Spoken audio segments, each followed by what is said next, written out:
Mustard Knuckle. Hello everybody, Mustard Knuckle back again, heading out in the ARL 44 with the ACL 1 turret. Well, thought I was going to go too deep there for a second. The ACL 1 turret with the 76mm cannon, solid shell.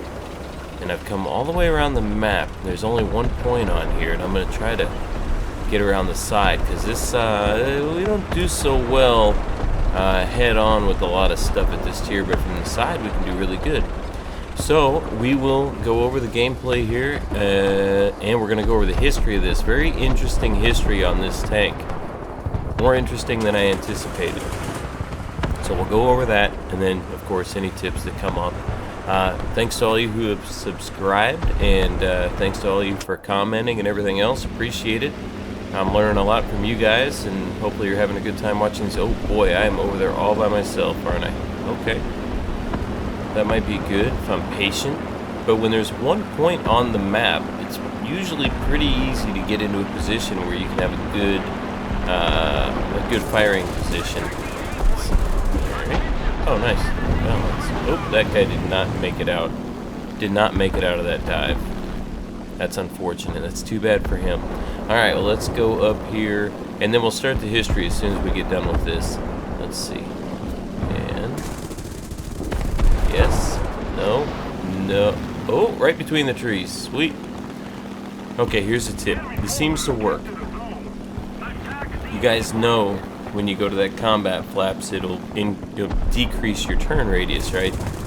But it'll also, you can quickly pop them and get a better pull right at the bottom of one of those things, and then put them back in, and that might be what helped me out quite a bit there. Alright, so the ARL 44, France started making this thing basically. I'm going to try to come around the side here and see what happens.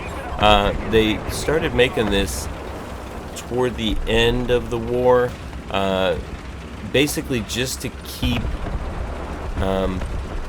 their designers, their engineers busy working on a project. There were a lot of materials and things they didn't have access to, so they said, hey, you know, we're going to build a heavy tank, and we're going to build it with things we already have, using knowledge that we already have, kind of for a national pride kind of thing, and to keep their engineers' brains working, you know, pretty much.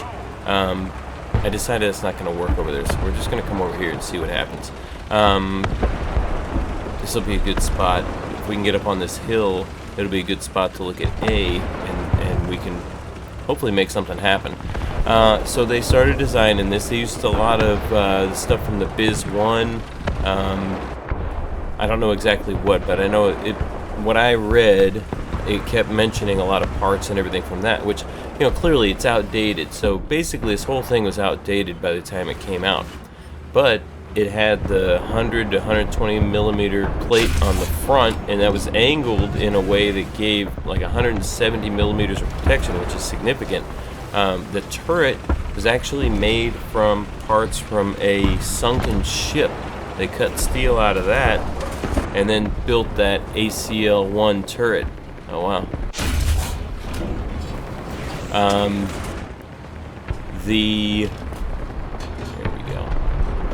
The gun, they didn't have any cannons, so the gun, they were hoping for a 90 millimeter, but they ended up with a 76 because they couldn't get any 90 millimeters because the United States wasn't offering their 90 millimeter gun for other people at that point.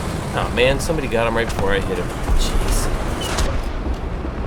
So they had to go to the 76 millimeter with the, I don't know if they had any explosive shots or not, but either way, in game, oh geez, somebody got that guy right. Oh man, twice. The reload is brutal on this. 8 seconds or so, maybe 8.5. It just takes forever. And that shot dropped. All right. So it had a 450 horsepower engine, and this early model had the 76 millimeter gun. Now, the barrel on this thing was so long relative to the vehicle, it was designed to be long enough to get across trenches and stuff like that. but for driving, even if they turned the turret around backwards, it still would hang way off the back. So they developed a system to bring this barrel into the turret. And see that plate back there on the back? I think that's the plate. The barrel would then protrude out the back of the turret also, so they could drive and, you know, move around with this thing while, you know, not damaging the barrel. So I thought that was kind of interesting. A lot of the things as they developed this, you know, they started doing it with materials quietly that they weren't supposed to be using, and saying it was for another purpose. Like they were making, that's too bad, that they were making, you know, other things other than tanks. They ended up building 60 of these. I'm just kidding. This isn't gonna happen. I'm gonna get in this plane and this guy's gonna get me. I'm not anticipating being able to come back. You know, they were saying it was something else, and then they kept building it, and then by the time it was done, they ended up with 60 of them. Now, they started off saying they wanted 500 of them, then they went down to 200, and then they only ended up with 60 of them, and then it was a work in progress after that. For the time period it came out in the mid to late 40s, pretty late 40s, it was still a heavy tank. I'll take that. Get another one in there.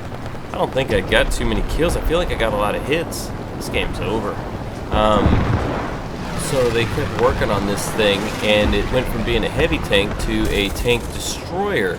Once they got a 90mm gun from the Navy, high velocity, and they tested that out, and it was accurate. Apparently, it's a pretty good gun. Well, fourth place, 3 kills, 3 assists. Pretty, you know, it was, you know, I helped. 90mm gun on the later versions. They got a better engine on that one. It was an engine that they captured from the Germans. So it was a 600 horsepower German engine. So they put that in there. So they got a power upgrade. They got a gun upgrade. And that was the final version of the ARL 44, which was a really good version. Now there's more to it. There's a little bit more to it. So I could probably tie up some of the loose ends and everything. I'll do another ARL 44 video in the future, and then maybe I'll do it with the 90mm version, and we'll take a look at that. So anyway, hope you guys enjoyed this one, and good luck, have fun. We'll see you in the next one.